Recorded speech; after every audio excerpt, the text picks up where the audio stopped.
Bonjour.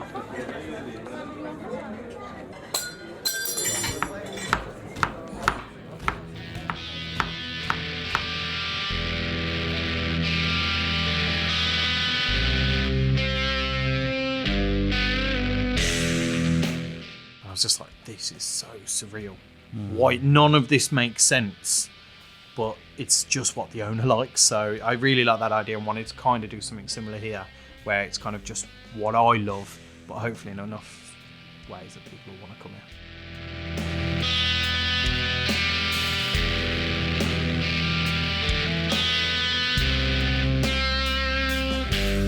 Hello everyone and welcome back to Breaking Bread. Aye, aye. Carl, how you doing, mate? Yeah, buzzing. How you doing, bud? Good. Glad to be back in the flow of things. I'm glad that Rob got so many listens, and if you haven't gone and listened to that, please go and listen. Rob Palmer, that was our last episode. This is another really long episode. Great episode, but again, very long. So I'm going to make this intro short. Yeah, this just means people get to listen to us more. That's good. People want to hear us. They want to know what we think. We're just giving the people what they want. Is that what you're telling me? More me and you. That's it. I feel like it'd be criminal not to mention somewhere we've eaten. Oh yeah, quick mention. One of the mate. best places I think I've ever eaten. We got to go to Grace and Savour, Hampton Manor. Now I'm sure most people that listen to this podcast are aware of Grace and Savour and just the whole place and what's going on there. But I mean, fuck me, it's good. It's so good. It's unlike anything I've experienced in this country before. Well, I say that it's unlike anything I've ever experienced. Imagine if you go to some of the Scandi countries. Yeah, this might be more Might common. be a similar experience, but there's nothing like it, especially Not in the Midlands Birmingham. anyway. No, Certainly not in no. the Midlands area. Like the place is beautiful as you walk in. There's fires roaring. And Oh, it's stunning. It's the exactly interior how I wish design. my house looked. Yeah. I wish I just could move in. I could move in tomorrow. Like I could just live in the restaurant. It's that nice inside. I was thinking afterwards how would I describe the food and stuff. I was thinking like mega complex, complicated techniques, but really fucking amazing flavors. Like, you know, simple, well-loved flavors. We come from a 3 Michelin star restaurant in Norway, and you can really tell. You can tell. Like the food's so pretty. Like you can go on our Insta and see pictures of the food. It's just. There's nothing in that menu. We could probably do the same at home. You know what I mean? You know what? It's fairly new still, so I can imagine in 2 years you're not going to be able to get a table there. It'll be booked up. Like it'll eventually be one of them places you just cannot get into because it's that good. Mate, it's the start of something special for that place. But yeah, it Guarantee definitely felt like we were starting something special there, watching something like a real talent at work. Like David's done so much for that restaurant, and the level of skill he's got and the taste of the food. Just walking around the gardens as well and seeing the gardens, and then you're eating the food that's come from, so some of the food that's come from the garden. It's just the whole experience, mind blowing. Yeah, that's what it is. That's, you know what, it's not going out for dinner, it's going out for an experience. That's what it feels like. Yeah, I mean, we only did the dinner, we didn't stop over because frankly it's 20 minutes down the road for us. So. Well, I still would, you know. Like, Yeah, I'm you still know, it wouldn't tempted put me for like off. special occasion or something. I definitely would. Yeah. Mate, I'd do it just to eat the breakfast. Like I haven't had that, so.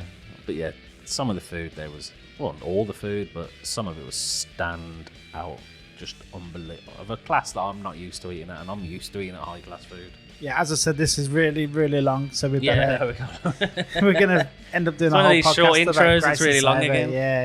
Yeah. So it's on today's episode. Today's episode is one we've been wanting to do for like ages. I mean, I asked Sam. It's obviously with Sam Boulton, Pineapple Club and owner, we got Shibuya entrepreneur, Underground genius. Yeah. Sorry, I spoke for all over you. Then That's all Pineapple Club and Shibuya. But it's a great concept. We got to record in the bar, and it's such a cool little funky place. And Oh mate, it's brilliant. we haven't had the Absolutely chance to brilliant. go there and drink it, but it's on the cards to go. I think the best compliment you paid it was it felt like somewhere in Japan. Yeah, I've been there, and I know I bang on about it all the time, so everyone knows I've been there now. But yeah, it felt like if you just closed your eyes and opened them again, you'd be like, if someone just dropped you in that bar and you didn't know where you were, and you would have presumed you were somewhere in Tokyo. Like it was that sort of special vibe. And Yeah, that's the best. It's just a talent. He's so talented, isn't he? Like, was he an actual sake sommelier? Or something? He's done the courses one and of just a stuff. few in the country. Yeah, Ridiculous, man. So focused, driven. just nice story. We hear all about how we got into it and how we got to this point, and all about Pineapple Club and Shibuya. It's just, yeah, really, really great. Yeah, dude. Massive thank you to Sam for giving us his time. Thank you all for listening, and if you do enjoy this episode, please like, rate, review, do all of that stuff. It really helps the podcast. We're on a mission to tell everyone that Birmingham isn't shit. It's just brilliant. So please come to Birmingham. So if you want to join that mission, help us spread the word, and we will love you forever. Yeah, I'll do anyway. This episode, Sam Boulton.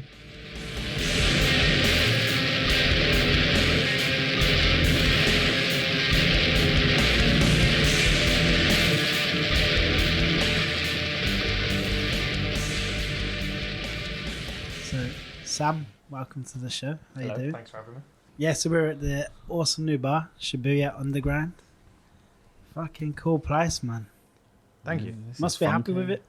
Yeah, so it's like I was saying to you guys before, the listener won't know, but it's been in the makings for it. Well, actually, I was about to say November 2020 is when we first had the idea, but that's a lie. I think if we go back to, I think it was November or October 2018 is when I initially had the idea for something like this.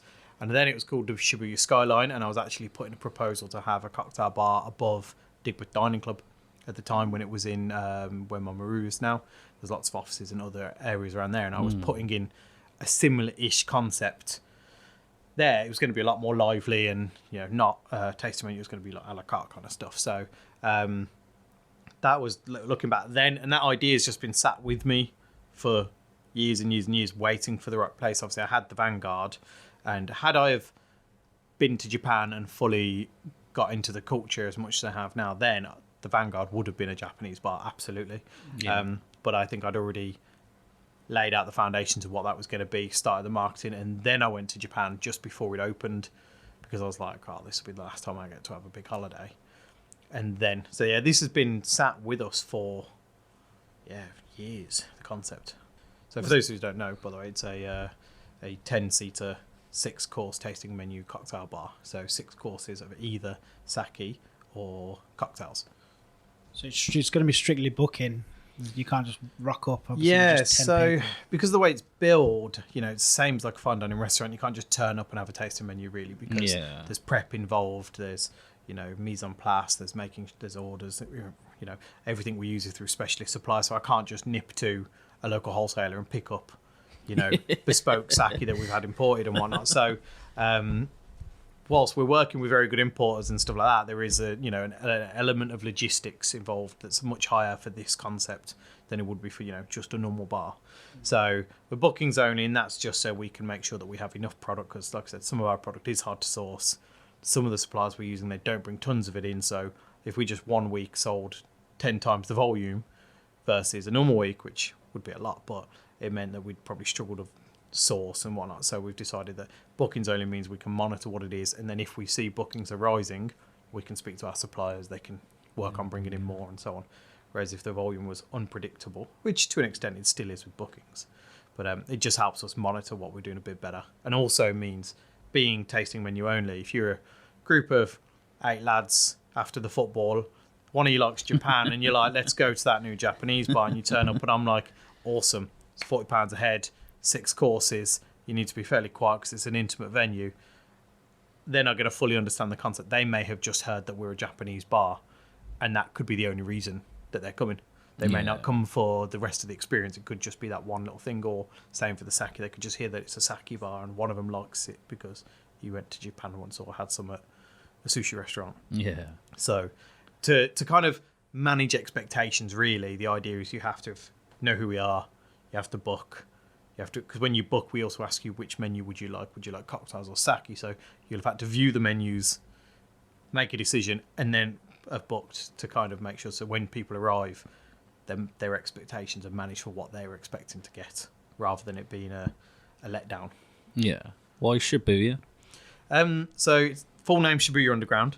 Although the kanji on the logo does say Shibuya, because it turns out the kanji for Shibuya Underground was incredibly long and very unpleasing to the eye. So Shibuya itself is an area. Yeah. In Japan, it was it's probably the one place. There's 2 places in Japan that I really kind of was like, oh wow, One was Shibuya and the other one was Akihabara. Akihabara is the place where they have all the arcades. It's super bright lights, music, flashing stuff everywhere. That's the kind of Tokyo that most people imagine. Yeah. Shibuya is also similar to that, still loud, bright lights and whatnot. But it's more of the it's like the modern part, the modern main part of it. So when you see the countdown on New Year's Eve in London, Times Square, Paris, the Tokyo one you see is Shibuya. Most people know it because it's got the biggest crossing in the world from the film Lost in Translation. Lost in Translation. That's the one. So that's the reason most people know. But when the reason there's two reasons sticks in my head is one, I spent New Year's Eve there, absolutely awesome. Hundreds of thousands of people, probably, I don't know the full number, but there's tons of people everywhere. Place was rammed, absolutely amazing experience. Looking back, pre-COVID, I'd never go there now. But yeah. Whereas the main reason was, so when I actually went to Japan, I was with my ex-partner at the time. We just arrived in Japan. I'd booked somewhere in Shibuya because I'd done my research on different areas and we were going to stay in different parts of Japan over the time we were there. And obviously we started in Tokyo. So I'd booked Shibuya, somewhere just around the corner from the crossing. I was like, oh, that'd be really cool. I wanted to go see the crossing. And got there. Bearing in mind at this point, I was very inexperienced in, the Japanese culture and what it was. And I was like, oh, brilliant. Like, we got there. It's like, we got there at midday. I was like, brilliant. Let's go check into the Airbnb or what it was, I think. We got there. She was like, look, I'm really tired. Can I have a nap? And I was like, all right, fine. Let's, we've both been traveling for 24 hours. We're knackered anyway. I was like, yeah, actually, let's have a couple hours kip. We'll get out for the evening and spend the rest. Absolutely slept for like 17 hours. And we woke up at like 4 a.m. or something. 4 or 5 a.m. And I was like, we got up and I was like, oh, crap. Like, we've just lost a whole night on the holiday. I was like, all right, let's go out now. So we both got ready, went out. We were like, oh, do you know what? We're in the busiest area, the busiest concentration of people, all this. I was like, oh, this would be great. Japan, the city that never sleeps. Turns out Japan does sleep. And they sleep a lot. And we got to Shibuya, the busiest, most part of the whole country, and there was no one there. Not a soul.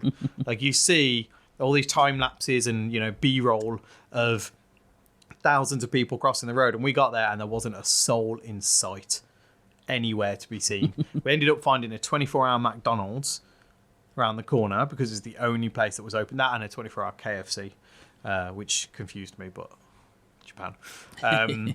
So we went to the McDonald's, had some food, and had to just wait for the places to wake up, like to liven up. And we were sat there just googling what we were going to do that day and whatnot. And so it's always had that kind of like that just distinct memory of me literally sat with my ex-partner on the crossing in the middle, just looking around, going, "This is meant to be one of the busiest places in the world," and there's not a soul. It was just really surreal. So that idea has always stuck with me. We then went back, in a busy period and had a look, and as you do. And then later then spent New Year's Eve there. So it's just kind of a place that had a lot of interest to me in Japan. It was that, and there was a couple of others. Plus, it's fairly easy to say. It's phonetic. A lot of Japanese words are hard to pronounce, or you have to guess. And so I thought Shibuya, at least it's phonetic. So if you really butcher the pronunciation, you still kind of get it. Nearly there, yeah. Yeah. So that, and then underground. Hence, we're underground. Yeah. What was it about Japanese culture that inspired you to do this? I think there was two things about it, really. Was the constant surprise. So it was the first time for me that I went to, when I went there, it was the first time I went to Asia. So I think, the huge culture shock. Initially, I was kind of like, not worried for, but not excited for. Now, after being, like, I've actively tried to go to anywhere that has a hugely different culture, because you just appreciate so much more.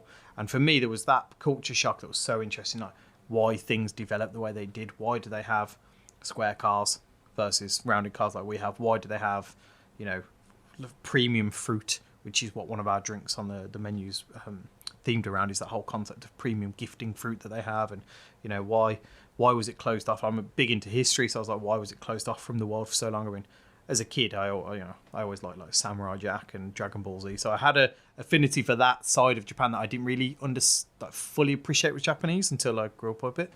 So there's that, and then there was also the Kyoto side, the very like tranquil, Like, I think the lives we live here are so busy and hectic. Like, you know, I've been here for 14 hours today, and after this I've got stuff to do, and that's just life here. You know, there's no, like, I'm not any special to anyone else. I'm not any busier than anyone else. Whereas there, you know, they actively take time out to spend an hour or two having tea. And it's just like, imagine if I said to you, do you want to come have a cup of tea for 2 hours and not really do much? You'd be like, I can't fit that in my time. Like, Nah. like, Blake, so you there got a was that. PlayStation now, yeah? Yeah, but like there was that kind of, you know, there was those two sides of it, that like really weird, wacky, like, because not only did I like just see, oh look, they have square watermelons. It's like, well, why? Why is that a thing? And it's quite easy to find the answer when you start googling. And that's what really interested me, was just there was so much of the question of why. Why is this a thing? And there was always an answer to be found, and it was always fairly weird and interesting. And then there was that kind of tranquil side that really roped me in, and that's something that I really want to bring to a sense to Shibuya. I remember being sat there in one of the izakayas, which is their version of a pub, and it was one of the weirdest experiences of my life. I was sat at the bar, everywhere around me, every part of the wall was plastered in a note that someone had wrote to the owner, you know, thank you for our stay, really enjoyed it. And then if it wasn't a note, there was vintage Coca-Cola, just stuff, whether it was like just branded stuff that they bought because the owner clearly had a love for that. And then there was, you know, we were sat there listening to the Imperial March, like the instrumental version of the entire Star Wars soundtrack. So the Imperial March was on. I was eating a traditional pub snack, which is raw horse meat, and I was just like, this is so surreal. Why none of this makes sense, but it's just what the owner likes. So I really like that idea and wanted to kind of do something similar here, where it's kind of just what I love, but hopefully in enough ways that people will want to come here. You're going to shout at everyone when they walk in? No. I think there's always... There's the thing where you go in anywhere and they shout at you as soon as you walk through the door, don't they? Yeah, it doesn't matter where you It's are. a compliment. It's a nice thing. They're not like, get out of my shop. Like, I think it doesn't matter where you are as well in the world, where there's always this view of Japan, and that's one thing that we've realised here is trying to cross, is we've got to not only show off what Japan really is, but also give the experience that people expect. And I think people do expect like that kind of tranquil, quiet kind of side of it, whereas if we went really into it and did some really weird shit, it might put people off. So I think there's somewhat of an expectation that we have to hit by being a Japanese bar that the Western world thinks of a Japanese bar, but then also I want to introduce the weirder stuff as we go. But no horse meat while you're having your cocktails. Nah, I can't find a supplier. I'll have to go maybe Tesco. How does the tasting menu work? So have you got like a set time with your table, with your chair, and then you take your six? And Yeah, so each course we're expecting it to be about 2 hours. I think some people, depending on how fast you drink, realistically, you could probably do it in an hour and a half. We've had a trial night and the guy was done within an hour. You just give him a drink and he chinned it. He didn't ask any questions. He was just enjoying his time, quietly on his own, chinned all his drinks. Smashed it. And he's a friend of mine, and you know, he had some great feedback after, but during the sitting, he just had his drinks. Like, we're talking one drink that would take most people 20, 30 minutes. Took him about 4 because he just chinned it and went, that was nice. Moved on. So I think the average person, it will take them about an hour and a half to 2 hours.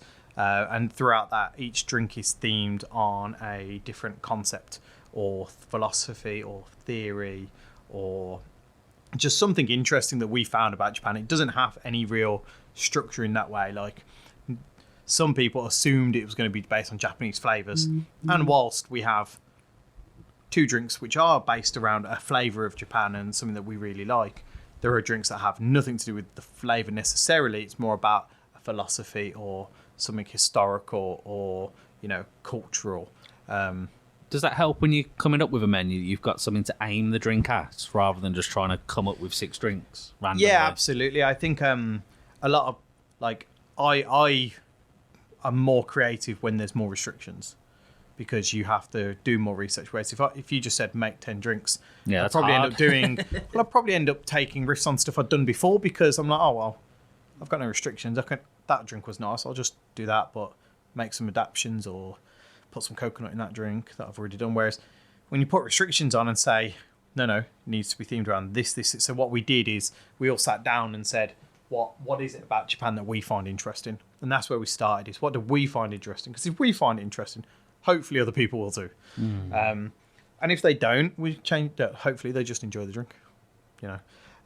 So we've took 5 or 6 different concepts that we liked, and then we expanded on it. So one of them was tea, and it's all based around what people. That's obviously quite easy because, tea in a drink is quite easy to do. So it was finding the right tea. Why we're using that tea? Where did that tea come from? Do you go with the obvious one of matcha and green tea, or do you look further and do something more interesting? And we ended up using matcha somewhere else. So we were like, right, for the tea drink, we'll mention matcha, but actually we're going to look at, the other types of tea that people necessarily don't know about or hear about or don't make it over here kind of thing. And then some of them had initially not really anything to do with the flavour. It could be, a political point or an ideology that they have. And it doesn't necessarily have a flavour. So it's more of an artist's link to try and get that to match, and it's more about it could be a philosophy about them being tranquil and clean and calm, and we make a drink that we think reflects that, but it doesn't necessarily have a distinct flavour from the initial idea. So that's kind of how we went about it, is ideas and concepts first and then develop a drink after, so that they make that way I think the drinks always fit what we're doing, whereas if you do it the other way around, there can be a bit of a, sometimes you've got a drink, you've got no idea, it could be an amazing drink, but it doesn't fit the whole theme of what you're going for. It's like if it was on a tasting menu and it just didn't fit the theme of what they were going for as a restaurant, it kind of sometimes doesn't feel right. That's the cocktail tasting menu. You got, is it just sake? Yeah, so I'm a trained sake professional. There's lots of different titles you can call someone that's trained in sake. You call. How'd you get that? Did you go to some? Do you have to go to Japan and get it, or? No, you can do. But it kind of works similar to being a sommelier. Like, there's 2 ways of being a sommelier. You can just have worked in wine for a very long time and have the professional title of one, or you can go through a kind of formal qualification, such as a WSET. Yeah, so WSET is the big one. That's the course that they also do a sake one, similar to the sake sommelier course, which I did. So they do a level 3, which is similar to the wine one, which most sommeliers will have. I did the sake version of that. There are loads of different ones, tons and tons and tons. It doesn't really matter which one you have. WSET is known as the hardest one in the world, and it is. And the reason, it's not that it's any harder than any of the others. I think the time frame that they give you to do it within is hard.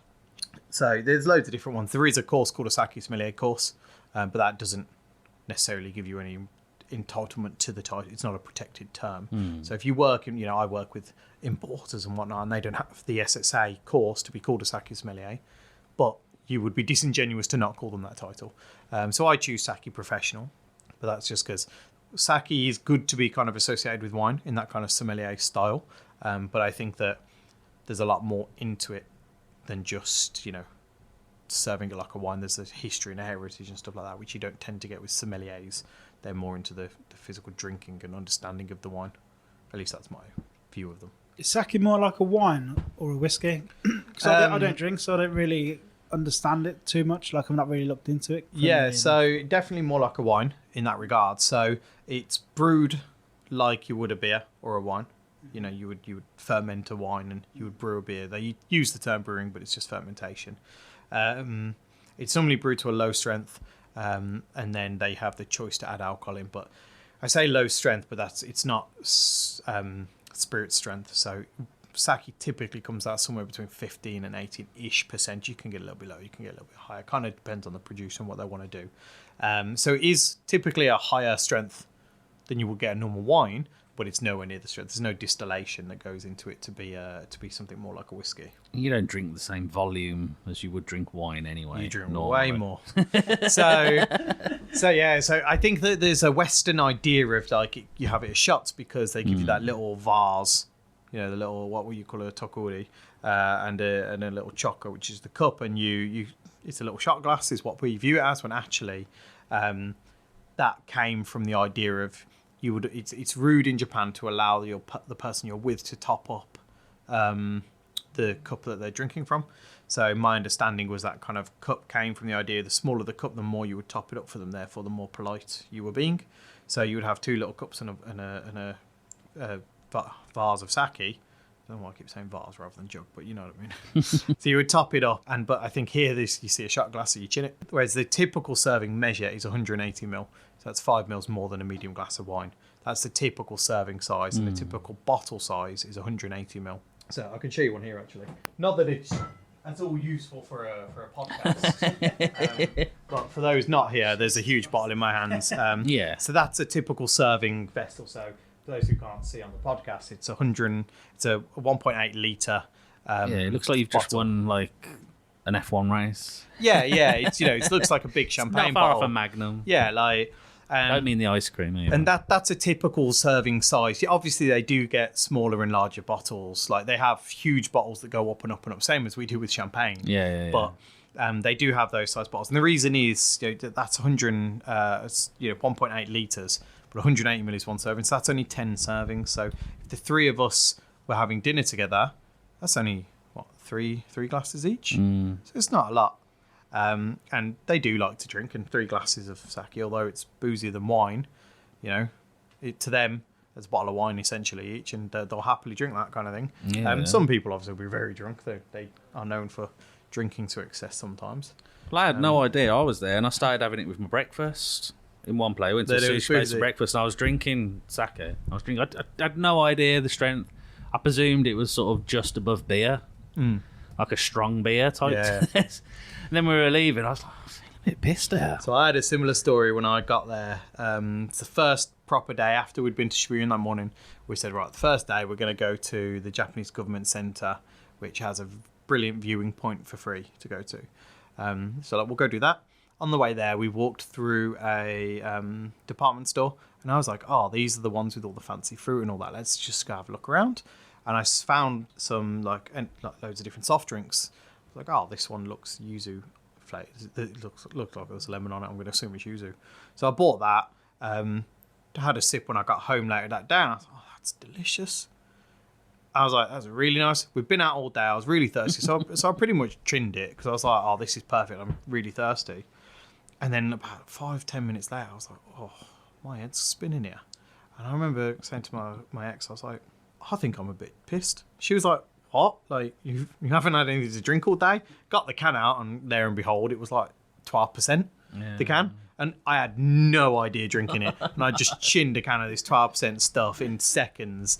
And they're deceptive with the booze sometimes. That's exactly what happened to me. I was done by about 10 o'clock in the day, and I was just walking around. And the missus was like, I can't believe, because we checked the bottle as we were leaving. Because I looked at it and I was like, shit, 16% that was. Yeah. No one will feel fucked. Yeah, I think there's a lot of misconceptions about sake in the Western world. I think a lot of that comes from, you only really see it on some form of Japanese program, and even then they don't necessarily talk about it. It's just being drank whilst they're doing whatever they're doing. But I think there is a misconception here, because whilst we have people who import it into the UK, a lot of those people who import it are Japanese companies, some of which don't have fluent English, or they're not set up to sell to English people. They're set up to sell to other Japanese people. And that is one of the key kind of struggles that I find with some of the companies. There are some great ones out there who obviously basically make it more understandable. But I think when you have that disconnect between the people who are buying and the people who are selling, there's always it's always going to be a struggle to then get that to the consumer. Just because you work in a Japanese restaurant and you're Japanese, it also doesn't mean that you're going to know what you need to know to write a menu on sake. So I have been to Japanese restaurants, and I read the menus, and it's like I can't discern what I'm going to drink here, because it's like having a wine menu and them not mentioning the grapes. They just tell you the brand of the wine, and it's like, well, that doesn't tell me anything. That's presuming every English person would know loads about ale or something like that. Yeah, it's like, if, like to an extent, like wouldn't have a clue. Carlin only produced one, so that's fine. But if you just had local like Purity Brewery, it's like, well, which one? Like, it's the exact same thing. And so sometimes there's a disconnect between what the producers give them and then what they put on the menu. And then there's a disconnect sometimes where if it's all in Japanese, how does a British English-owned kind of English-speaking company then buy from them? Because most of it's purely in Japanese. Now, whilst I can read some Japanese, I mean some, very specific kanjis I can read to discern what's on a sake bottle. I can't read fancy fonts. I struggle. I'm not Japanese, so I can't. Even Japanese people struggle with fonts, same as English people struggle with some fonts. So yeah, like the company that we work with, or of the few companies that we work with, we specifically work and choose places that provide English descriptions for what it is, so that I, as a person writing the menu, can discern what we're picking. You know, acidity levels, mineral levels, and all sorts, sweetness levels. I can figure out what rice is it from, because that makes a difference, same as grape does in wine. And then, all the information is there. So we specifically work with people that provide the information that we need to then pass that on to the consumer. Otherwise, there's a lot of, I think it's this, I think it's that. And, whilst that's, there's always an educated guess, I want to be able to provide the consumer here with the knowledge they're going to need to potentially either buy somewhere else or just know what they're drinking. Do you ever get any information about the companies that make it, or the families, or...? To an extent, yeah. So it depends really on how much we want to deep. So one of the producers we work with, called Tengu Saki, if anyone wants to have a look at them, really great company, very small, and their whole concept is they'll go to Japan, find the right people to work with, choose the right sakis from them, and make sure that what they're basically bringing over here fits their kind of idea of, is it a good person, is it a good company, is it a good product, all the way through. So we use a lot of their stuff because it's been vetted through them. So, I work quite heavily with them to make sure that the people we pick and the stuff we use, that information gets to the customer. But without going through the supplier, I'd have to go onto a website that's all in Japanese and translate it to kind of get marketing spiel. Yeah.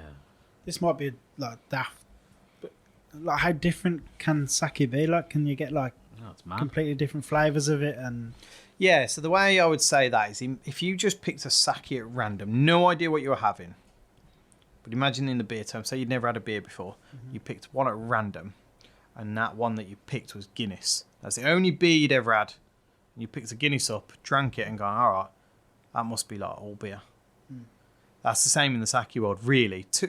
Whilst there is a large portion of sake which is somewhat similar, like which is what you typically would call futsushi, which is basically table sake. Now, to me, yes, there's differences in all of them. To the untrained palate who only has one every year and a half when they go to a Japanese restaurant, yes, they do taste the same. But then there's different types of sake. So, you've got namazake, which is unpasteurized. That stuff's going to be much more lively, much more bold. And then you've got nigori sake, which is like filtered differently, so they have much more sediment in the bottle. It's much more lightly filtered, so they're going to have, it's going to be cloudy for one, but it's also going to have a lot more of the ricey flavour because you've got more physical rice particles left in it. Then you've got the sake grades. You've got Jinjo, Daijinjo, Honjozo, and Futsushi. Like, each one of them has different processes to be made, and then the outcome's going to be slightly different. So while most sake produced is Futsushi, which is table sake, that's the ricey flavoured kind of stuff that you get. In tasting terms, you call it more cereal flavoured, which is cereal meaning like the grain. But then as you get the higher up, you get the more kind of floral flavours. So you start getting more like white flower and jasmine, and like just floralness in general will really come out in those ones. So there's a massive variety, but 80% of the lower end stuff does taste ricey. So if you are just picking random stuff off menus when you go to a sushi restaurant, then chances are you aren't going to notice too much difference. But the same could be said for white wine.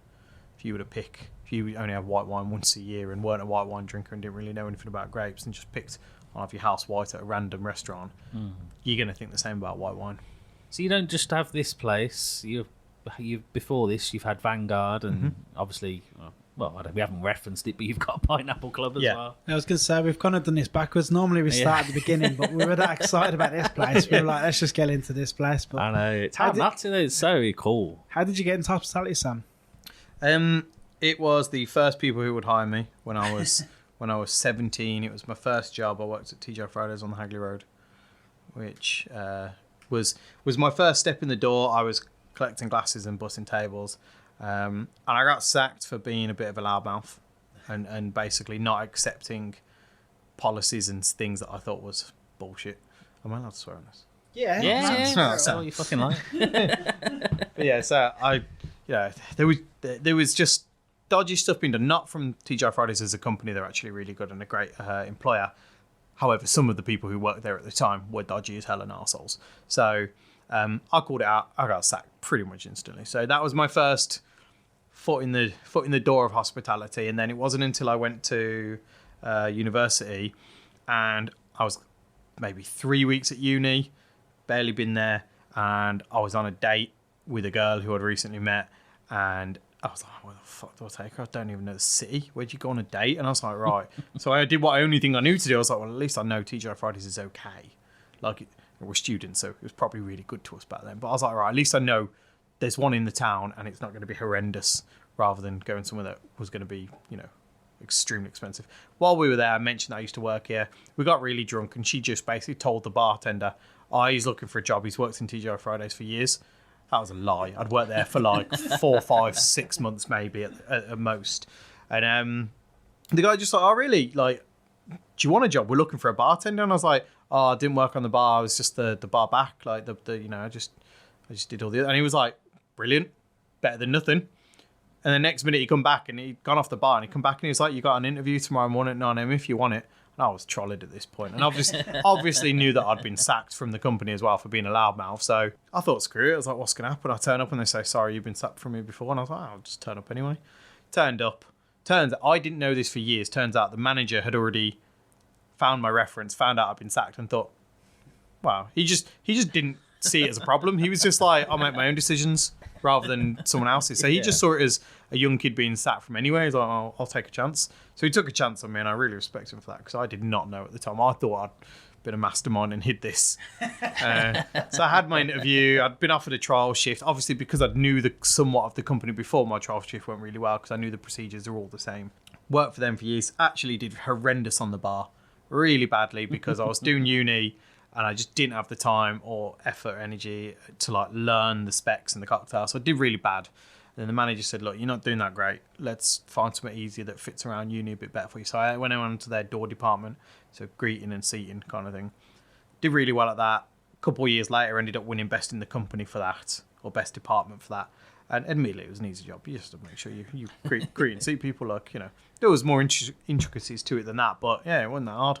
So did that, and then he said to him, like, look, you've won best in the department, like, in the company. What do you want to do? Like, there's no point in you being there, because there's nothing up. And there's like, I couldn't go into management because I was still at uni. So he was like, what do you want to learn? Do you want to go in the kitchen? Do you want to waiter? Do you want to whatever? And I was like, I want to go on the bar. And he went, we tried that before, didn't we? And I was like, honestly, give me another go. And again, out of respect for me, he said, all right, yeah, fine. And second time round, I took it really seriously and did really well. And then, yeah, I ended up leaving there. Newcastle, where I was living, has a really good independent scene with some really good cocktail bars. Dotted around a couple. Worked for Kanaloa, which was a franchise version of Mahiki in London, which was one of the biggest tiki bars in the world. So I got trained, luckily, at the time I had no real idea, by some of the biggest and best and most knowledgeable bartenders in the world, let alone the UK. Some of which I still know today and respect, and some of them have judged me in competitions, and some of which I've taught things, and long way down the line. But at the time, I was just like, cool, we'll learn about rum today, and that was it. And the work for them, worked for a big company called Tokyo Industries. I believe it's been bought out and owned by different people now, but at the time, it was one of Newcastle's like longest standing kind of independent cocktail bars, doing really well. And then eventually dotted around some fine dining restaurants and so on, and worked at a place just after they opened called Tiger Hornsby. And that was kind of the nail in the coffin of my career in Newcastle, because by that point I'd realised I was too far from my family. I wasn't doing as well. Whilst I loved working there and was great, the owner turned around and said, you need to go home. And it was the best acknowledgement of struggle that someone had ever done. They just said, go home, go see your family, go move city. You're not in the right place. So I did. I listened to them and I moved back to Birmingham. What did you study at uni? So I did contemporary dance and ballet is my degree, which I know, looking at me, you would fully believe because of the slim and slender physique, listener. But yeah, no, I danced and performed as a kid. In my school, it was primary school. It was really odd, because looking back, it was really odd, but they were very ahead of their times. All the boys did ballet and all the girls did football. There was no gender difference. It was just, this is your class and you all do the same thing. There was no segregating of anything like that. And it wasn't until secondary school I realised that wasn't normal at the time. But I was good at it, carried on. It was the only thing I really took to Like, I'm quite heavily dyslexic. Like, so I've always struggled academically. And I have to focus a lot more on anything academic than not. So I just took to it. I was good at it and thought, well, if I'm ever going to get a degree, it needs to be in something non-academic, and this will do. Turns out when you do a dance degree, you are completely graded on the academic side of it. So I still only ended up with a 2-2. They don't take any of your other abilities. I got into a private ballet schools and stuff like that. And I eventually just at uni realised very quickly it wasn't for me, and I was doing it for the sake of getting a degree. That was the only reason I was there, and I didn't know that at the time, really. It took me a while to fully understand that. And that's when I fell into bartending, and I was bartending whilst I was doing studies. And then after I finished, I was like, well, I'm never going to go into a career in professional dance. Like, I'd rather die. So I was like, maybe I'll take this bartending thing seriously for a bit whilst I figure out what I want to do. And I took a full-time job pretty much 2 weeks later somewhere. And then never left. If it wasn't for uni day, you might not have ended up in bar work at all. So Nah, almost definitely the not. The course was a bit useless. Yeah.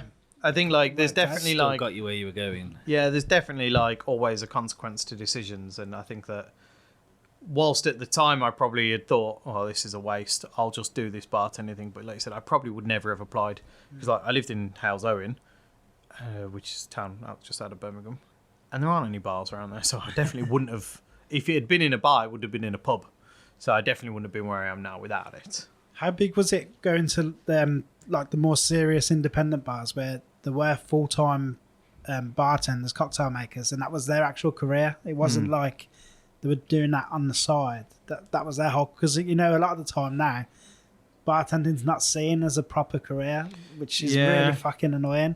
So I think that looking back, actually, it wasn't really... I don't think anyone at the time saw it as their career either. Yeah. A lot of people were working alongside other jobs, you know, just Friday, Saturdays, or alongside uni, or the people that were full-time all had visions to do something else. And I don't know how many of them are still in the industry now. So I don't think anybody there really in the bar that I worked in at the time was really looking for a career in it either. And me, who definitely wasn't looking for a career in it, has ended up being one of the ones that is still in it. And I know some of the people there still do it part-time, but some are teachers. The one guy's a policeman. So they've all gone on to different things. But I don't think that... No one at the time viewed it as a career either. And I think that the people who wanted other careers have ended up having this as their career and so on. It just surprises me, though. I don't know how you can be so good at cocktail making without it being your career. Like, I'm not sure. I know it's hard to be looking at it through 10 years ago. I think though the thing with cocktail making and stuff like that is it's fun. Like you know, it's like my brothers are golfers, and I don't know if they're any good, but they do it enough to they should be good because they're always out golfing, and it's just because they enjoy it. And again, I have no idea if they're crap or not, but like I think it's the same with cocktail making is because you know 2 shifts in a bar like could be 26 hours realistically at the time. Like we were doing 14-hour shifts and stuff, so you kind of hope that we were somewhat good at it by the end of that, because if you had 30 hours a week to do your hobby, you'd hope you were good at it kind of thing. So I think that it's kind of like the long hours and the fact that these were high volume cocktail bars, so you were constantly making drinks for at least 10 hours of the 14-hour shift you're on. If you took it seriously, you could end up being quite good at the end of it. And I've always wanted to kind of do better and kind of achieve and get, make drinks faster or more efficiently. And I always liked that kind of like pushing and challenging myself, because it was more, I think because I'd not achieved at quite a lot of things. Like I said, I struggled academically. My degree I wasn't as good at the degree as I'd hoped it was. So I think it was just always trying to just make yourself feel a little bit better by being like, at least I'm good at this. And I ended up being good enough at it to get a career out of it. But I think it took me a while before I fully said, do you know what, this is my career. Like, I can't remember when that came about, but I remember when I went it full time, but that was still under the assumption that I was going to find a career. Mm-hmm. So I don't know when I actually turned around and said, yeah, I really want to do this. So when did you break out and go, right, I want my own place and I'm going to make fucking good cocktails? So at this point, I would have been 25. I'd been not out of the industry, but out of making cocktails on a bar daily. for about a year and a half. I was working for a spirit sales company. So basically what most bartenders do is they work really hard, they burn themselves out, and they go and work for a spirit sale company selling, it's 9-5, still alcohol related. You still get to deal with bartenders, but you get your weekends off and stuff like that. And people have always cherished the concept of getting your weekends off. And I'm the opposite, really. Like, I have most of my weekends off now, and I don't really do anything with them. Like, if I'm not seeing, the odd friend who doesn't work in the industry, I'm normally at home catching up on sleep from the rest of the week. So I've never really valued the idea of having a weekend off. So I was in sales, and the one thing I realised in sales, so I think I left bartending full time out of frustration that things weren't happening the way I thought they should happen. I thought maybe it was arrogance, maybe it was, bad management, whatever, but I just really struggled to think like, this could be done better, or we could be making more money as a business doing this. And I just always seem to care more than the people above me. And I don't know if that, again, there was definitely a level of arrogance in, some of the reasons, but I think there was also a lot of times where I had valid points. I just wouldn't be taken seriously because I'd be so strong on making sure it happens and no one would want to listen because it was extra work or whatever. So I left the industry to go and work in sales. Whilst I loved the company and still to this day buy heavily the products that they use because they were great products, they headhunted me. Basically, they saw me perform at, like they saw me on stage doing a cocktail thing, and the owner come over. Honestly, the guy walked over, he had flip-flops on, bearing it's pissing down with rain in Manchester. He had flip-flops on, he had a floral shirt, most of the buttons were open, and he just went, "You're right, I'm James." And I was like, "You're right, crazy man." And he was like, "I want to offer you a job." And I was like, "Right, cool. You got a card? We'll go from there." Gave me his card. He was like managing director of this company. And I was like, oh. Looked into the company, realised they're a pretty big deal. He was a bit eccentric. Yeah. I thought he was just a crazy man. And then next minute, I don't know, I was getting an email off the commercial director to be like, "We want to invite you for an interview." And I was like, "Whoa, interview? You offered me the job. Why am I interviewing?" Anyway, I did it anyway, got the job. Took it 1-2 days a week, did really well at it. There was a lot of easy kind of sales to be made in the area because no one had ever worked in this area for them. So there was a lot of low-hanging fruit. Worked really well. Ended up going up to 4 days a week and then stayed part-time in the bureau. If you guys remember the bureau. Yeah. So worked there part-time whilst doing sales. And the same thing kind of happened there that happened in bartending. I had all these ideas. I knew there was extra money to be made, but the company had, its idea of where it wanted to go and what it wanted to sell and why it wanted to get there. And that kind of frustrated me, and I didn't enjoy, I kept trying to find solutions to, there were certain products that, not that I didn't like them, I didn't think they were any good, I just struggled to sell them because sometimes that happens. There was other products where I would sell 5-6 times over my target consistently because I knew I could sell it, because I knew it and I believed in the product, whereas other products, I just don't have that passion for it. So I tried to figure solutions, and basically they didn't, they had their way of running, and they were like, "Look, we're not changing the company for one person." So I appreciate why they didn't do that way. But then I woke up one morning and I broke down into tears, and I was like, I don't want to go to work. I don't want to have, all these meetings. And, there are struggles when you work in hospitality, when you're working with other bartenders, because one of the key things I've noticed in this industry is there's not many professionals. And I don't mean that in a kind of attack at bartenders to say they're not professional people. There's a lot of very good bartenders. What I mean is no one's ever told me as a bartender or whatever, or a bar manager even, to have an email, to use an email, or how to use an email, or correct ways of replying to people on email. It's something that you just pick up naturally if you work in an office.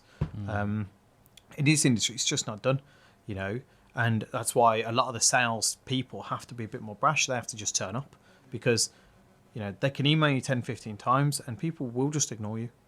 And I really struggled with stuff like that, because I was like, look, I'm trying to not be the guy that you all hate. I don't want to just turn up. I don't want to sell you something you don't want, but I've looked online, I've seen what you've done, I think we can work together. But you just see me as someone coming in and make money. And obviously, yes, that's the job, but the idea is we hopefully both make money together as we go. So I really struggled with that kind of like just being fobbed off. I once walked into somebody and he looked me up and down and just went, "What do you want?" And I was like, "Oh, I'm looking for a manager. I just want to find out who's best to talk to about, purchasing." And he just went, "Well, it's me. What do you want?" And I was like, I don't want to be here now, to be honest with you. And I just found that really hard to work with those kind of people because there's always this skepticism, and a lot of people wouldn't understand as well because no one teaches you how hospitality works. No one teaches you the difference between an importer, a distributor, a wholesaler, and a marketing company. No one teaches you the difference in them. As far as you're concerned, they're all trying to take something from you. And so I'd turn up and they'd be like, no, we only buy through this company. I'm like, great, they stock every product that we look after. And they were like, well, why are you here then? Do you work for them? I'm like, no, that's not how the industry works. But how do I explain to someone who's been in the industry 10 years that they don't have a full active understanding? And I really struggled with stuff like that. And it, whilst the company I worked for I did like, and they didn't want me to leave, and they tried to change the position as best for me to suit their needs and what I wanted, just wasn't right. So I literally woke up one morning, was in tears, and conveniently enough, the next week was my yearly review that was coming up. And bless them, the company was like, we're going to give you a pay rise, want to put this and want to put that in. And I was just like, cool, don't worry about it, I'm going to hand my notice in now. And explain my reasons. And, like I said, that I didn't enjoy what they had, and there wasn't a way that they could change it enough for me. And I still worked with them on and off and done bits for them since. And every 2 years they go away to France to a big competition thing. And because I was one of the people that initially won it before I worked with the company, I still go away with them on that trip every couple of years. Well, hopefully every couple of years. I don't know when they're going to stop inviting me. But, so I still work with them to this day. But yeah, that was kind of the day that I kind of went, it wasn't more so I want to do my own thing. It was more of I just can't keep doing this. And we mentioned Tommy Matthews earlier. So I actually that evening messaged Tommy and was like, any chance you're free? And he's like, I'm working, but I can make some time for you. Yeah. So went there and I just was like, I can't do it, man. I don't know what to do. I was like, I hate my job. I was like, I want my own place. I don't want to work under somebody else telling me how to do my job. So Tommy, lucky enough, had the right kind of answer at the time to be like, well, why don't you do your own thing? And I was like, wow, I don't have money. And he was like, how much do you have? And a couple £1,000. And I was like, we went through it and figured out, was feasible and possible. He knew somebody who had a space who wanted to put something in it, and I had time and effort and a little bit of money to put into it. So that's when they put me in touch with the 1,000 Trades who had a spare space upstairs, and 1,000 Trades were just like, yeah, all right, go on. If we get the room for you, we've got a room. If you want to put a bar in there and some seating, and we'll take a cut and that'll pay your rent, kind of thing. And that's what we did. That was it. That was as simple as that. I actually ended up having no money of my own. I ended up borrowing £1,800 off my dad. And that was what paid for all of the wood for me and him to build the benches, the bar top, a fake wall, some shelving. All of the alcohol that I had was from my personal collection. Because being in this industry over years and years, you gain, you get gifted presents, you help somebody out, they give you a bottle, you do a competition, there's some stock left over and whatnot. So I'm not a huge drinker. I enjoy a drink, but I don't drink to excess regularly, and I never really drink alone or at home. And that's just personal choice. Now I'm a little bit older and a bit more stressed out, I will have more in front of the telly than what I used to. But growing up, in my early 20s, I definitely wouldn't have drunk at home really unless I had a reason to. And I'm not going to drink a bottle of creme de cassis at home. Some people will, but I'll just go and buy a pack of beer and have them. Whereas so I had this massive collection, and we're talking huge. I'd never threw everything away. Occasionally would give stuff away, but not a lot. And I'd always buy, when you're doing competitions and entering, you go and buy a full bottle of what you needed, and I'd use 5-6 shots at most. And then it will go into the collection. And like I said, I don't drink at home. So I've got all this stuff just building to the point where I had a full bar's worth of alcohol pretty much. That was the key that I think made it possible for me to open, really. If I'd had to pay for booze like anyone else during that opening weekend. I remember in the opening day, my mum was coming, and I texted her, I called her and was like, oh, Mum, any chance on your way into the preview night you could bring some cranberry, orange and pineapple juice? I haven't had time to go to Tesco. Absolute lie. I had no money left and I needed juices to make some of the drinks, and I thought, my mum will definitely cut out. Had I said, Mum, can I borrow £100, she'd have made my dad do it. They would have lent me it. Yeah. But I just couldn't face it. I've never really asked for money in my life off them, and that was the one time that I had. And whilst £1,800 is a lot of money to some people, you know, other people have spent more of that on a fucking city. So, like, you know, to open a business, it isn't a lot of money, but to borrow off my mum and dad, I thought it was a huge amount, especially as a 25-year-old. Kind of that money was unthinkable at the time.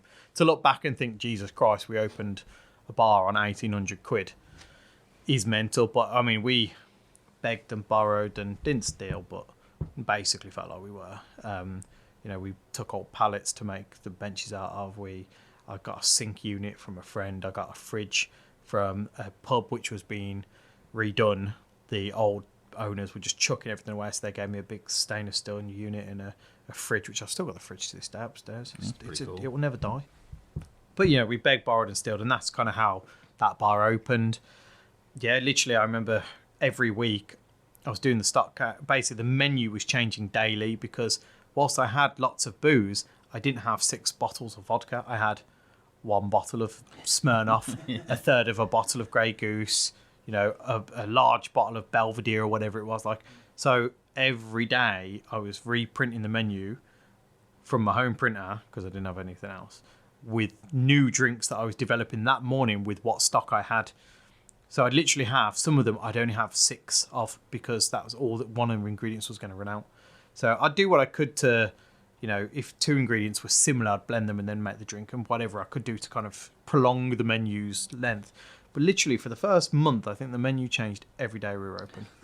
And I remember at the end of the week being like, right, I've got £300 to spend on alcohol now. What the fuck is the most important thing I can buy that will last the longest kind of thing? So started buying, you know, I had hundreds and hundreds of bitters and stuff that I collected over time. So all that stuff was good. So it was like, right, this week I'm buying 2 bottles of vodka with the hopes that those drinks do okay. And that means I figured it all out. I was like, I've got just enough to make 20 of them. So I need to push that drink because everything else I've got 4 of. And I just kept doing that and kept working. And luckily, customers were great. People were so understanding. Because, I mean, whilst I wasn't telling everyone the real logistics of the drink, I was serving a table and be like, 3 of them would order a drink. And I was thinking, I've only got 4 and there's 6 of you. So if 2 more people want it, that is out. And, you know, it was touch and go for a lot. But, like, you know, what business isn't? But I suppose we were just in much harder constraint. I once did talk in Edinburgh, and I was listening to talk, not talking. Get it? And it was called Balling on a Budget. And one of the guys told me he only had £500,000 to open a bar in Paris, and I was like, "Go fuck yourself, man!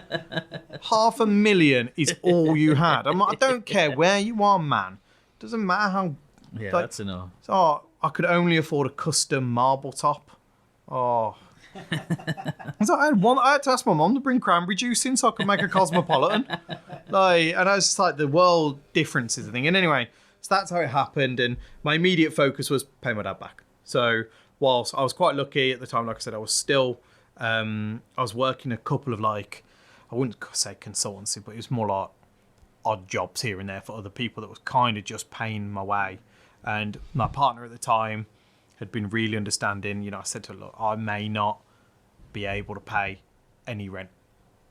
She could afford it at the time, so that was quite lucky that she was also willing to allow me to take that big risk. And I didn't pay myself for 3-4 months, and then I eventually started paying myself like £300 a month just to be able to give her something, and then eventually worked my way up to a 12 grand a year salary, which I was on for 2 years.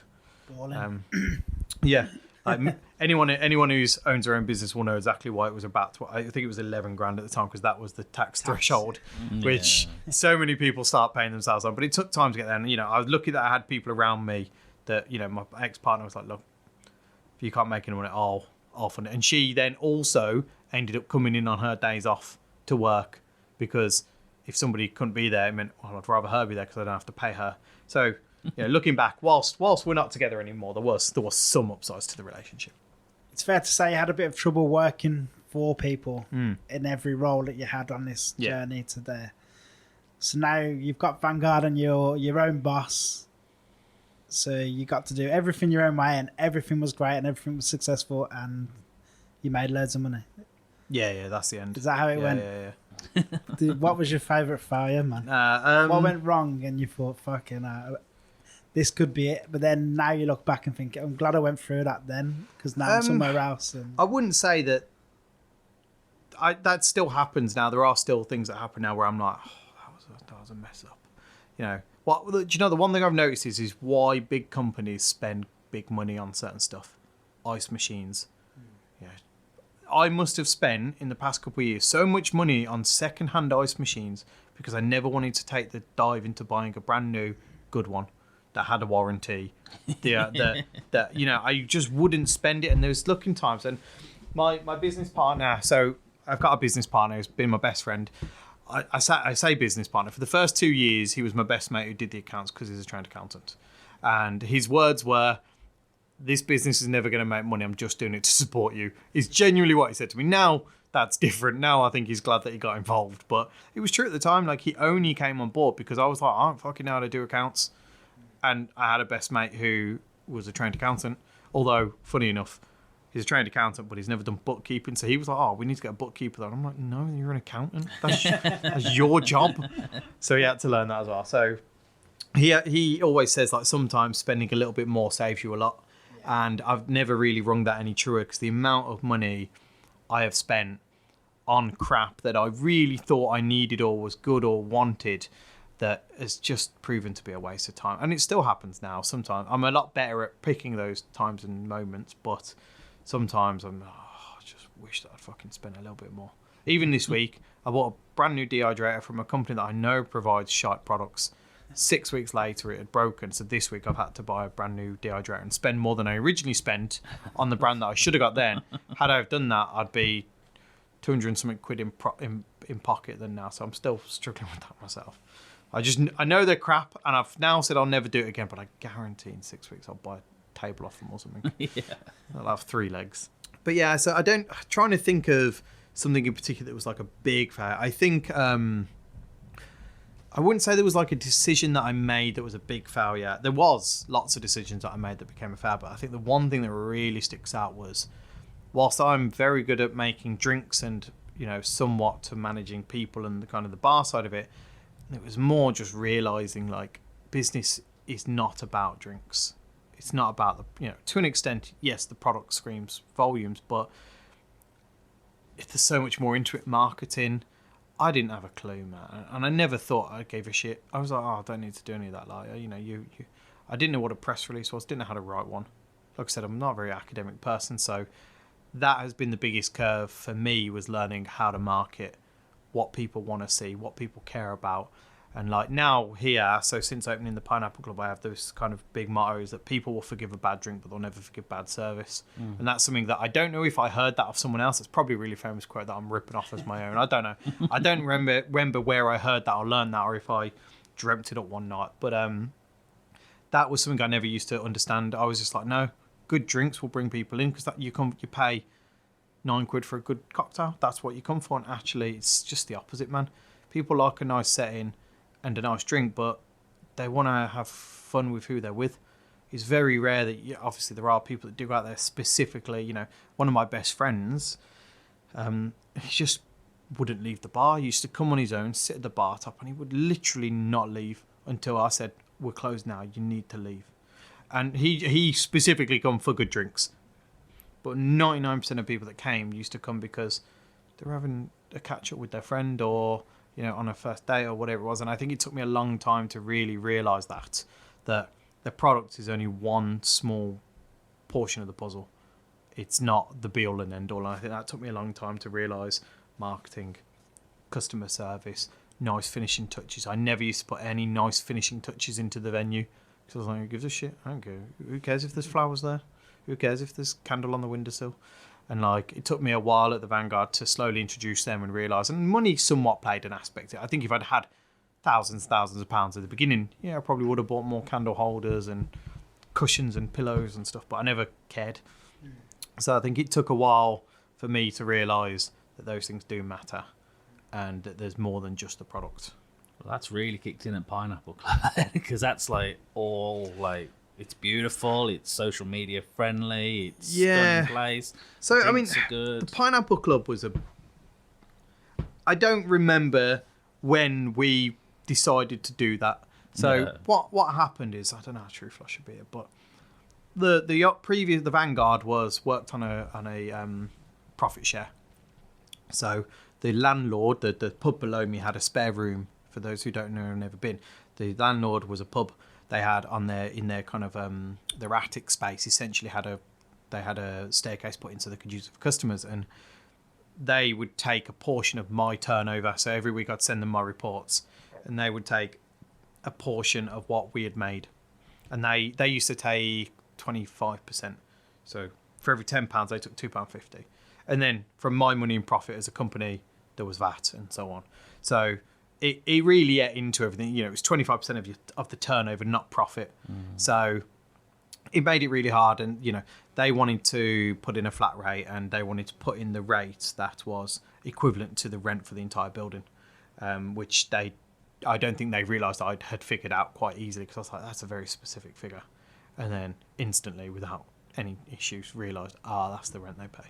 So, and 1 minute they tried to shaft me, but 2, they were just trying to secure their own business by, charging me what they thought I could afford. And I was like, that's ridiculous. If you're going to charge me full rent, I'm just going to go and get my own place when I can have my own decisions, and I can have a sign outside which is lit up rather than being under yours, and I kind of don't have all the restrictions that you put on. So started having a look. Obviously we'd had some trading history, wasn't a lot, but it was enough to kind of get our foot in the door, and some people had heard of the bar. The estate agent knew who we were and had been and liked what we did, so he was more inquired to push us to good places. And I can't remember how we found the guy that we used, but I don't know if it was a friend of a friend recommended them or what, and we ended up finding the Pineapple Club space, and I instantly saw the space and fell in love with what it was and what I thought it could be. But it was like, because originally the plan was just to move the Vanguard. It was just to move that bar city centre. We were going to get a loan, do it a bit nicer, do kind of what we would have liked to have done with it, and really double down on what had worked there and make it work. And I saw the space and I was like, there is no way that the concept I have is going to fill a space this size. Yeah. And my business partner found the space, the financials of what we thought with the amount of people you can fit in and the profits were like, this can work. This space is great. Because of the way that the rents of feet worked and where we are, it's a good deal really. There are issues when you guys walk into a small space and then it's a huge space that's hidden. And I was like, wow, I've just had a bar that was up 2 flights of stairs in somebody else's pub with a tiny little sign. I was like, I reckon I can get away with this. Yeah. I was like, but we knew, the pandemic hadn't quite hit in at this point. So this happened we started looking in October, November 2019. So just shy of COVID. And then, so we'd already, the wheels were in motion for the idea of us leaving the Vanguard behind. But the plan was to get it going, get close, close one, and then move to the other. And the idea was going to be more of a relocation rather than a new bar. And then once we found this, we both said, I was leaning on what I know works and has worked in the bars that I know are busy and big in other cities, and what we have in this city that is good. And I just started, we were like, right, it needs to be Instagrammable, because unfortunately that is what's making bars successful. It needs to be a destination. There's a couple of ways you can make a destination by having an amazing product. Typically, the kind of destinations you get are Michelin star restaurants in the middle of buttfuck nowhere, or country pubs. This is neither, and I'm not a Michelin starred chef, so I ain't got that. So the idea was like, well, what can I do? I was like, well, we can make it pretty, and I can do good drinks. So that was kind of where that went, and then everything else kind of fell into place. Maisie, the designer, when I used to work for Harvey Nichols, I was a bar manager of there when they opened in the Mailbox.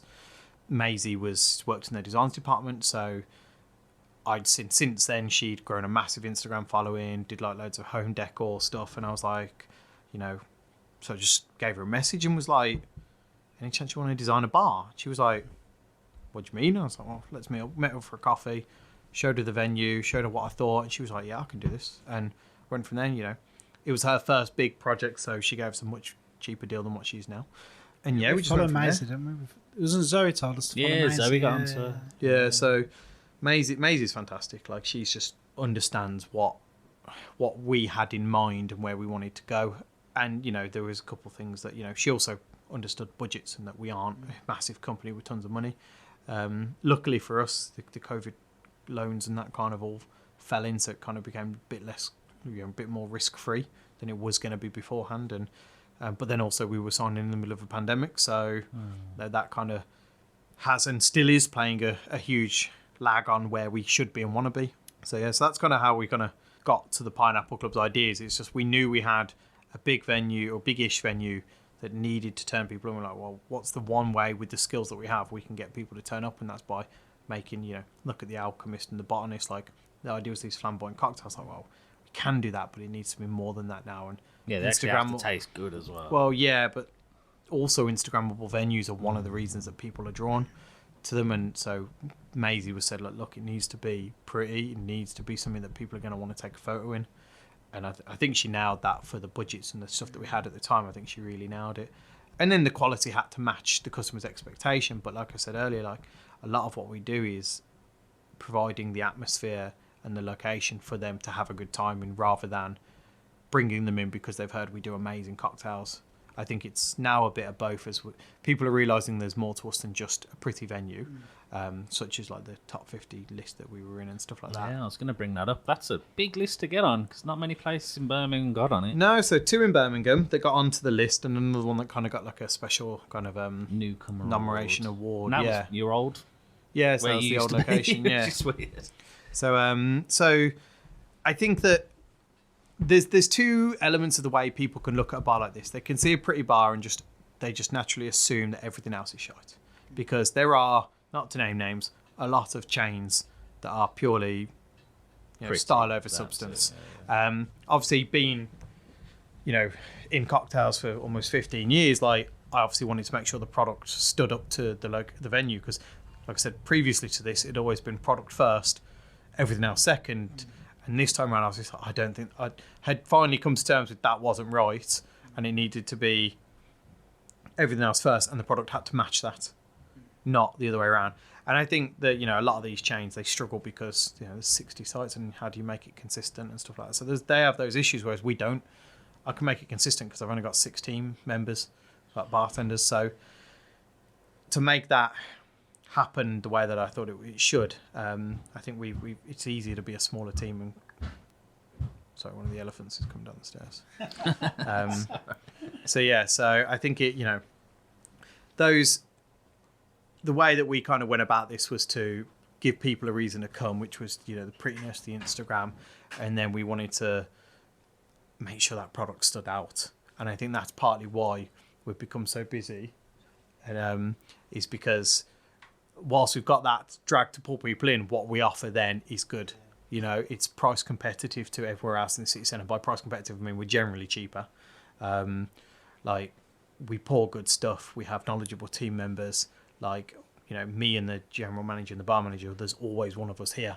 So there's always somebody in control of what it is. It's not run by duty managers and, supervisors and stuff like that, who are on, cheap labour kind of stuff. It's run by the people who are experienced and should be doing it. So I think that kind of stood out. I mean, a lot of it as well is also, I think, having worked in this industry for so long and met so many people, there is a lot of who you know, not what you know.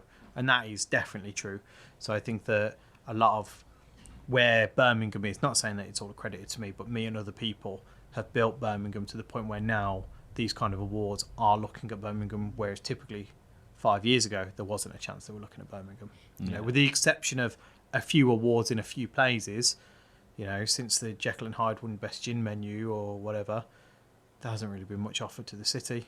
And I think that, the work that many of us have pulled together over time to push Birmingham has ended up being that now the top 50 came to Birmingham for the first time. They came to here to look around. Like last time they did a list, there was another venue on it from Birmingham, and which is now closed. But they didn't come. They only looked online, whereas this time they decided they were going to spend their time, money and resources to visit the city and visit those bars. And I think that shows that people are starting to take Birmingham as a drink scene more seriously. Now I think the drink scene needs to make sure that we're on our game to do that. You had 40 St Paul's won awards as well. Yeah, so 40s is obviously probably the most awarded. Yeah. Probably, maybe second, maybe to the Edgbaston. there was. But yeah, 40s is probably the most award-winning bar that we've had. It's still going good. It's a nice bar. Yeah, it's nice. Oh, look at that. Did you? Did they introduce themselves? Was it like Michelin, where they just don't? They look keep. No, not as them. So, well, what they actually did. So, I know basically there's someone the way that a lot of these awards is they reached out to either someone or a couple people. I know one in the city they reach out to, and they're like, look, you know, it could be a blogger, a writer, someone that they've got an online presence that seems to know what they're on about. And they did pick one that I think does know what they're talking about. And they just said, where's good? And that person recommended the 3 people who won awards, plus some others. And then they messaged us and said, look, we're going to come in. We want to do some filming, have a chat with you, see what you're about. And obviously we were like, okay, cool. Yeah, let's take it seriously. But also, you know, we have also had the person who runs the World Top 50 message us, booked a table, never turned up. Yeah. I think awards are nice, but you got to just judge it by your customers. They come back week after week, and that's what you got to go by. Yeah, like I think, like, you know, I never really, for a while, understood. I still don't understand people who sponsor awards. You know, when you go to an awards ceremony, it's like sponsored by. I can't quite figure that out because, like, it's like I think.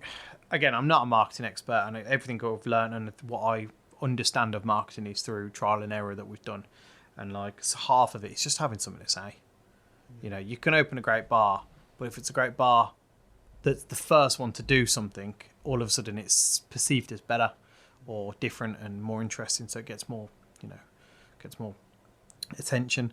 And I think that like awards, they just kind of give that, somebody said they're good. So it kind of it does help with consumers. Like, would you rather go to a random bar you've never heard of or a random bar you've never heard of that's won 5-6 awards locally? It just kind of makes you feel like, all right, I'm getting value for money here, or they're good at what they do. And it does go, you know, like we haven't particularly shouted tons about it. And yet customers are coming in and saying, congratulations, and you guys did really well. Somebody said that we should be higher. Like, and I'm sure there's lots of people think we should be lower. Yeah, like... but yeah, so I think that there is credit to them. It's never been something that we've sought after. Like, I think, you know, most of the top Michelin chefs, I don't think they said, I want to make this restaurant 3 stars. They said, I want to make this the best I can be, and 3 stars came. You know, look at Harbon Kitchen. I don't think they've ever sat there. Jamie's ever sat there and said, I want a star. He did on this podcast. He did. Oh, did he? Did he? Oh. You couldn't have picked. But that was the first time he said it. You know, really? No one else has ever said when it. When I worked with him, he was adamant. Like, he was always, you know, we do what we do, and if we get one, we get one. Okay, maybe his tone's changed. They had good cocktails there, though. Yeah. I do like the cocktails. Yeah, so I I worked there for a little bit with them. They're a really, really good team. I think they've got a nice like philosophy on how they run it, and you know, it seems to be that service as well. Like, you know, they care about front of house. You know, you can go to some Michelin places and it can feel a bit cold or a little bit like classical Michelin. Do you know what I mean? And whereas Harbon Kitchen, you do feel like Jamie gives a shit about you, and the team give a shit. It's a nice vibe. I like being able to turn up as I'm turned up today as well. Yeah. Like, I don't like dressing up. That pisses me off. If I have to dress up somewhere, that I don't really want to go there. That being said, though, the first time I went to Harbon Kitchen, I was in jogging bottoms and jeans and a hoodie because I'd gone with a friend who said, there's a new place opened. I've heard they do really good burgers. And he was like, it's called Harbon Kitchen. And I was like, is that the place in the Butchers? Thinking Butcher Social. Yeah. And he was like, yeah, I think that's the one. Turned up to Harbon Kitchen, had a tasting menu for whatever cost it was on like a Thursday night in jogging bottoms and a hoodie. Never felt like such a big bella, and like no one said a thing, no one thought anything of it. We had the wine flight and everything. I remember turning to mate going, "You said we're going for fucking burgers," and he's like, "Yeah, I thought they did burgers." He's like, "But now I realise, like." But he was the one that egged this whole thing on. I was like, he sat down and we're like, we'll take the tasting menu, please, with pairings. And I was like, dude. Better be a burger on this fucker. Yeah, I thought we were going for a burger. And like, whilst I had a great time, it was just a bit of a shocking experience at the time. I think it was like the third time I'd had a pairing menu as well. And I was just like, the entire time I was like, should I take my hoodie off? I was like, I don't know what t-shirt I'm wearing. I couldn't, might have sweats down. I don't know. Like, I was like, I was not prepared for this. So, yeah, here we are. So this might be a crazy question as you've only just opened this new bar, but Have you got anything in the future? I mean, yeah, like there's never been a time that we haven't been looking at other things. Whether or not these things happen, like the Pineapple Club happened because we viewed, 5 or 6 places, and this was the only one I got a real good feeling for, and we thought it could work.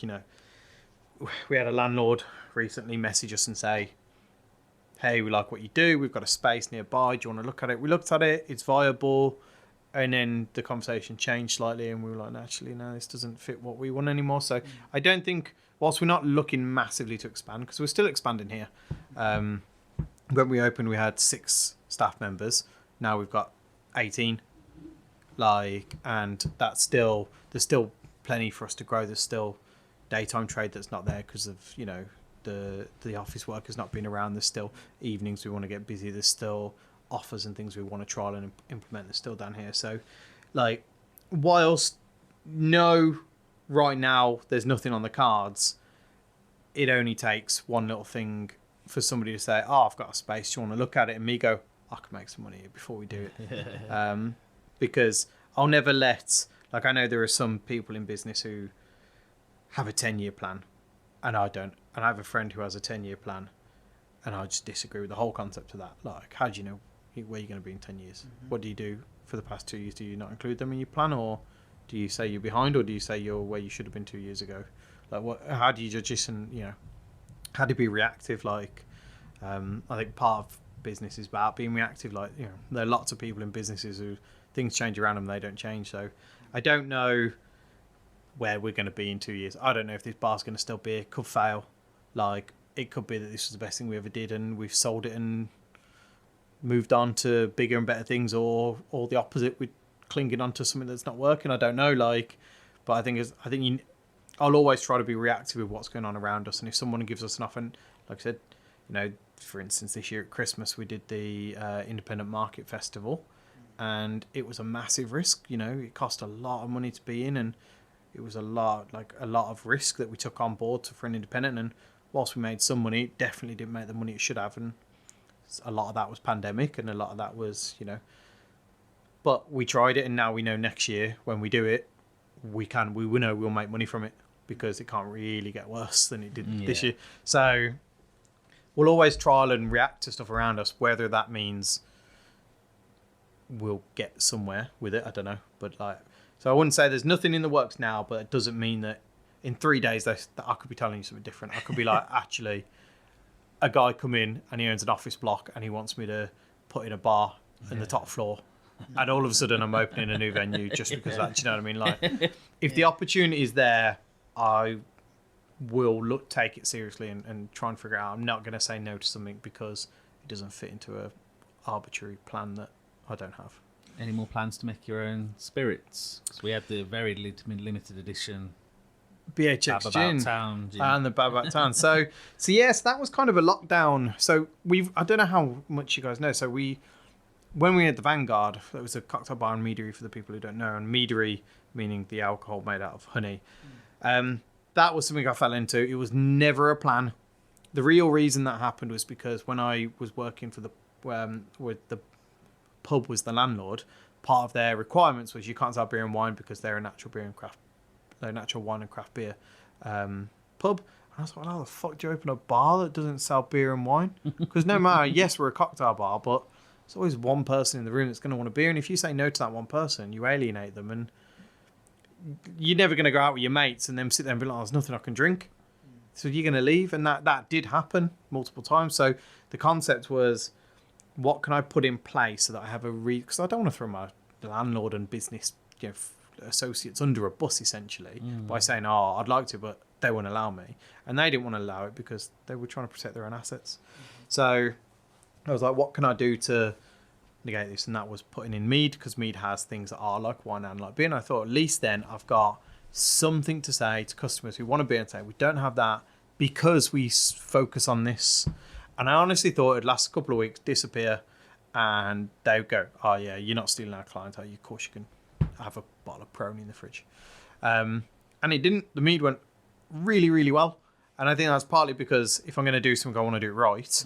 And so I really got into it and made sure that what we were offering was right. And like I said, I genuinely thought I remember the first time I had a new manager start. It's his same manager at the time. He wasn't really a manager when he started, but he became one later on. He started, and I think in his first shift he made like 4 cocktails, and he was like, "Is this it, mead?" And I was like, "Yeah, I told you, like this is a thing." And he was like, "I know, but you know when someone tells you something, like someone says, "Oh, I play piano," you don't expect them to be like one of the best piano players in the world." And I was like, "That's the scenario." I was like, "Told you we sell mead," but he didn't believe that 99% of what we sold was mead.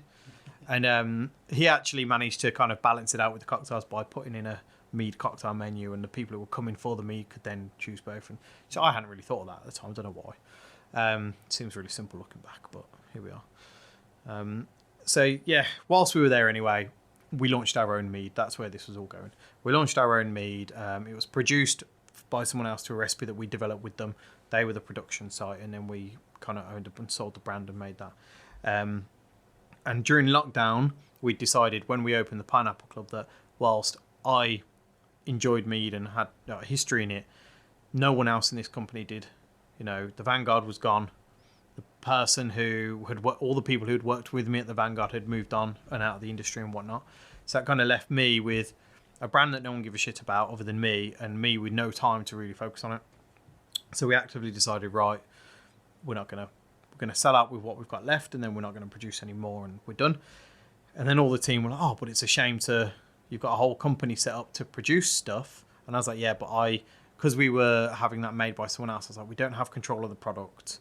I didn't like that factor. I wanted to be able to control it internally and have that creative input into something, because if we wanted to make an adaptation to that recipe, that was a 6 months long process with this company and labs and flavor compounds and all this stuff that I was like, no, just put some rosemary in it. That's all I want. Do you know what I mean? Like, so we decided to just on the cuff. I'd had a couple of drinks. It was lockdown. We're all bored. And I bought a still. I was like, let's make some gin. It's boring.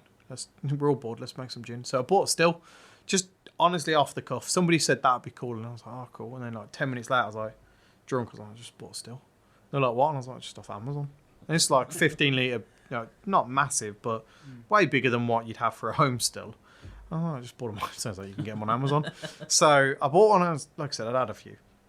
And so then we were like, right, we've got this still. And then the businessman in me kicked out. I was like, oh, I've just spent 400 quid on a still, which isn't a lot of money, but we need to make 400 quid back, because otherwise I've just wasted 400 quid. And eventually my business partner's going to see the accounts and go, what the fuck are you just buying random shit for?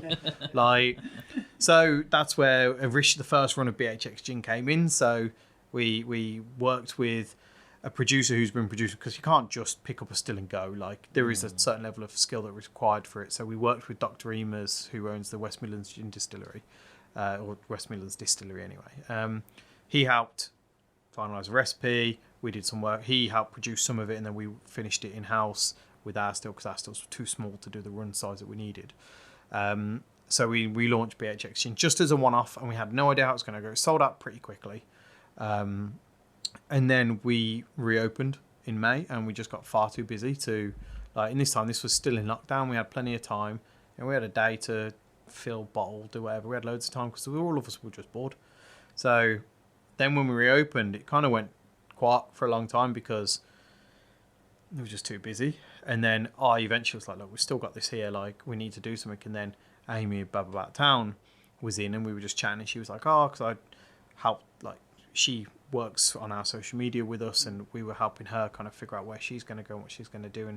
And she's got some really cool stuff planned for that brand that she's going to create, kind of thing. And I just said, like, oh, why don't you, like, I was like, I can make this, if you can sell it.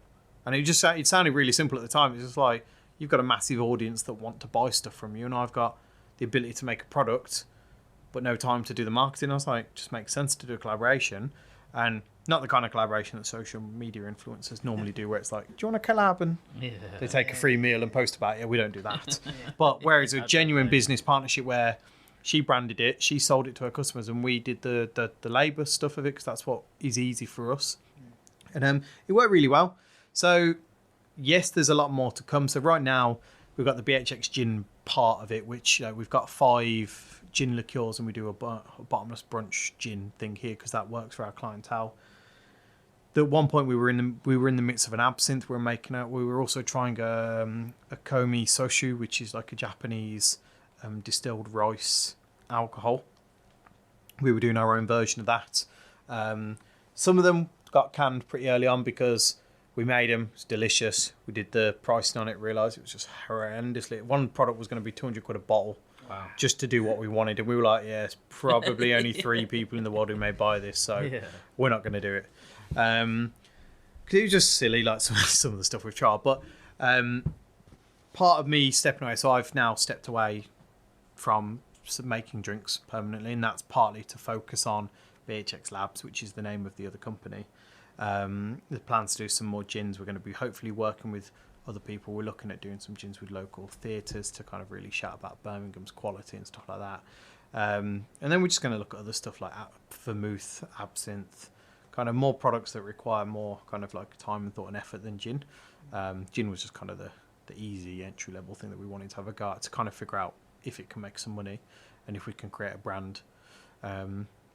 So yeah, the plans, like, there's not really one specific idea for that company. It's quite hard to say like this is what we're going to do, because what I want to do is get my team more involved in that creative process, because I don't have, whilst running down here as well, the Shibuya Underground and the Pineapple Club, and focusing on some other projects that we're hopefully working on alongside that. Like I said, nothing's solid yet, but we're always looking at options.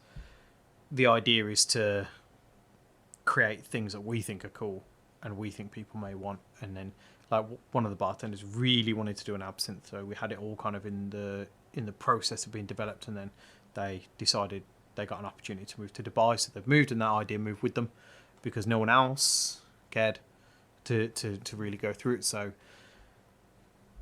it will chop and change over time. As long as the products we think are good, are relevant and are nice, then we'll look at producing them and making something of them. But there's not really right now one specific idea that we're going to go with. I think it's still it's not in its infancy. There just hasn't been the time to focus really on what it's going to be. But we've got the facilities and the production stuff and licenses to distill and rectify and label and duty stamp and all that. We just haven't figured out what we're producing. But it's exciting to have on the side though, anyway. Yeah, and I think that's kind of like, it gives us a lot of benefit. Like, you know, if the pandemic happened again, we've got an instant outlet to produce stuff that people can buy for home. Smart. We've also got the ability to distill and rectify stuff for, you know, in-house, you know, which you can do with certain licenses. But like, if we want to make a seaweed and yuzu distillate to use in a drink down here, we can. I've got a still. We've got a couple different stills now as well, size-wise. So we can instantly kind of react as well. So kind of for us, it's kind of not a safety thing, but it is a bit of a safety mechanism that we have there. We know we have it, and we can use it when we need it. Is the current plan. But long term, there will be things put in place to either produce a permanent line product that we push out nationally or what. But there are ideas, and we've got plans at the moment for a vermouth company to come out of that, but that's quite a far while off. We've got the trademarks and stuff like that we want to do, but the development process is going to take 6 months to a year before I think we're going to be really happy with a range of products, let alone one, before that'll actually go anywhere. And in that time, God knows what's going to happen. Yeah, good luck predicting that. Have you got your questions? Yeah, I hope you're ready for this. Yeah. It's quick fire questions. Very little to do with what you actually do. Just personal questions. Just a bit of fun at the end of the podcast, isn't it? So what's your favourite TV show? TV show. Currently Always Sunny in Philadelphia, but Rick and Morty is also up there. Yeah, I love Rick And I Morty. think one that I really like that I've just restarted watching, Last Kingdom, because they've just brought out a new series. It's really good. Cool. What's your favourite movie?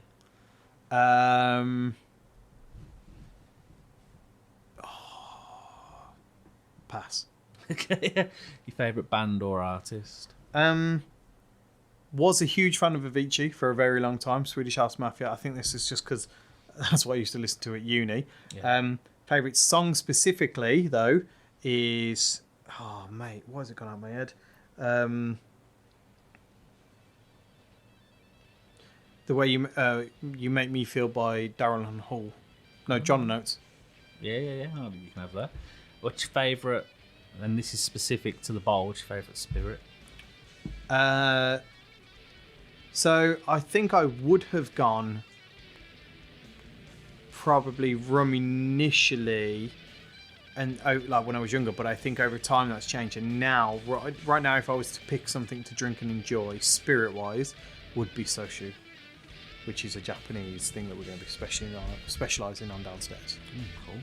What's your favourite big fast food chain? I'm gonna have to go McDonald's. Just no. Favorite, the one I visit more is probably McDonald's. Favorite is definitely KFC. Yep, nice.